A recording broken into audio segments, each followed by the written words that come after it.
И оттаму, како што рековте, сите симпатии се свртени токму кон оваа планета, за тоа дека, за некој извесен период, дека оваа планета ќе биде сепак на крајот и на населена.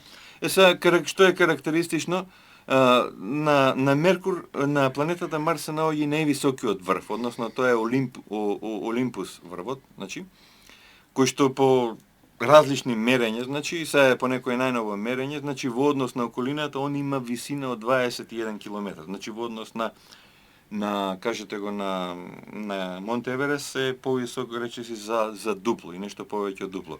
А доека најголемиот канал, на најголемата длабочина на планетата Марс е некаде околу 6 км, затоа што таму нема вода и не може да се земе некоја средна висина, односно некоја надморска нулта точка кај што би се поаѓало. Значи, сега кога сме за посета на оваа планета, оваа планета е најпосетена во однос на сите планети што се во Сончевиот систем и за нејза највише се знае. Значи, прво летало кога што ја посети беше Маринер 4 уште во 1965 година. Сега Марс 2, тоа советското летало, во 1970 година беше прва летало произведено од човекот, кој што се спушти на неговата површина. Меѓутоа, после тоа беа испратени 75 и 6 беа испратени леталата Викинг 1 и Викинг 2. Значи, тоа се летала кои што покажа можда најдобри резултати од сите летала што се испратени некаде во Вселената. Значи, они ги дава првите информации за планетата, измерија првата температура, ги понесува првите бактерии овде кога земјата на планетата Марс и тие бактерии таму не можеа да останат веќе кога сме тоа да го кажеме. Они се непланирано остана година и пол повеќе него рокот на траење. Они беа планирани 6 месеци да испраќаат информации, меѓутоа они испраќаат 2 години информации. Така да сите оние детали, сите оние карактеристики што се знае за планетата Марс, во главном се знаат околу овие две летала, значи од Викинг 1, Викинг 2 и нели после роверите што беа пратени на планетата Марс, кои што исто така вршеа, има свој мини лаборатории, има свој бургеве, така да ги кажеме, кои што вршеа дури испитување на 50 сантима внатре во тлото на самата планета. Открија ли нешто спектакуларно? Нешто спектакуларно не открија. Значи сите оние хемиски елементи што се наоѓаат овдека на Земјата, се наоѓаат и на планетата Марс. Значи со тоа се потврдува онаа теорија дека Сончевиот систем настанал од едно јадро и дека тоа се расширило низ целиот Нешто спектакуларно не е откриено, повише откриеа и разни институти кои што потврдиат дека сепак на планетата Марс постои вода. Исто така, кога сме веќе кај планета, да кажеме дека таму нема неоткриена некоја вулканска активност, меѓутоа мислам дека Global Surveyor откри во еден момент откри некакви тектонска активност на планетата Марс, што значи дека постои пореметување на слоевите во. Иначе кога сме кај атмосферата, да кажеме дека Марс има многу тенка атмосфера, составена во главном од јаглерод диоксид, негде 95%, азот некаде 2, нешто посто, аргон 1,6, кислород 0,1 отприлика и вода во сосем минимални количини. Ај маркерче. Игор, маркер стај. А сега да го насочиме нашето заедничко внимание кон Јупитер и Сатурн.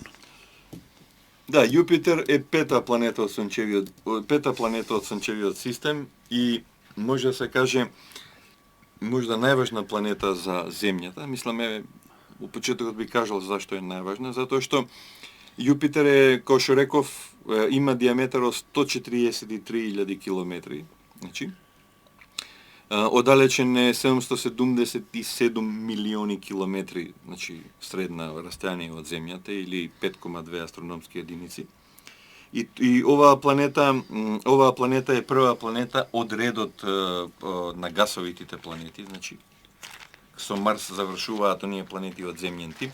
сега зашто е заштитник? Значи заштитник е од тоа што заштитник затоа што е тоа што сите оние сумњиви астероиди, сите метеори што доаѓаат, сите комети што доаѓаат, значи Јупитер со својата моќна гравитација ги привлекува према себе, значи на тој начин ја штити земјата од вакви непланирани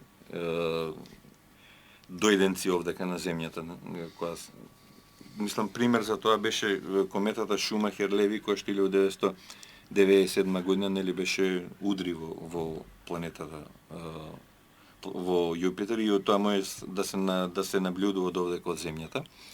Сега Јупитер според римската митологија бил крал на сите богови, владетел на Олимп, значи пандан на Зевс на грчката митологија и газда нели на целата и римска империја. А Зевс, нели, според тоа бил син на Хронус, односно денеска Сатурн, како што се нарекува. Сега кога сме кај Јупитер, Јупитер откриени се до сега околу 70-на негови сателити, значи од кои што 4 уште ги има откриено Галилео Галилеј 1610 година. Значи тие по него се наречени Галилеови сателити, тоа се Ганимед, Калисто, Ио и Европа. И што се однесува до Јупитер, Јупитер во околината он исфрла повеќе топлина него што прима од самото Сонце. Значи која би биле под претпоставка таму на Јупитер, ние би можеле Сонцето би го гледале многу мало, значи не би го гледале као што денеска, као што ние од овдека го гледаме, мислам оној самиот диск на Сонцето. И што се однесува до посета на оваа планета, Јупитер бил посетен од леталото Пионер 10 во 1973 година, а нешто подоцна е посетен со Пионер 11, а исто така 79 и 80 година беше посетен од Voyager 1 и Voyager 2 и она што е карактеристично за овие Voyagerите е тоа што они ги пратија првите фотографии од таму, кај што се гледа дека и планетата Јупитер има прстен како што има планетата Марс. Меѓутоа неговото албедо е многу послабо од од Сатурн. Многу е послабо и затоа не е видливо од овдека од земјата која се нагледува. Исто така према планетата Јупитер беше испратено едно летало кое што беше заробено од неговата гравитација, значи тоа е леталото Галилео и самото летало потоно, што беше шмукано од самата планета. Која сме кај Јупитер, да кажеме дека неговата атмосфера состои 90% од водород и 10% од хелиум. И Јупитер најверојатно има јадро од карпес материјал кој што содржи отприлика негдека 10 до 15 земјани маси и најверојатно ова јадро значи се наоѓа во форма на течен метален водород.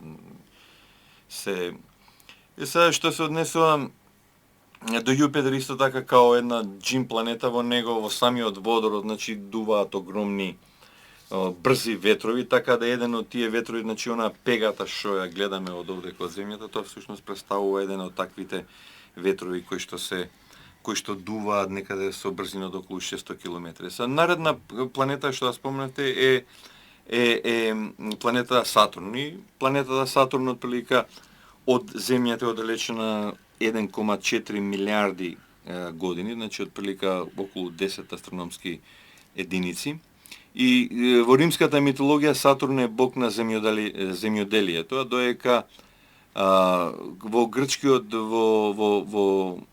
грчкиот пандам е Кронус, односно синот бил Кронус, син на Уран и Гаја и таткото на Зевс. Сега и Сатурн е последна планета во сончевиот систем која што била позната на старите народи. И Галилео бил првиот човек, значи кој што има гледано оваа планета уште 1610 година, меѓутоа он кога ја вишол планетата, у неколку фази ја наблюдувал оваа планета и еднаш кога ја погледнал, видел он дека нешто има околу оваа планета. И он погледнал и после он сметал дека тоа всушност се некои огромни уши на оваа планета, така да после тоа некако во некои своји написи ја прогласил за некоја ѓаволска ѓаволска планета.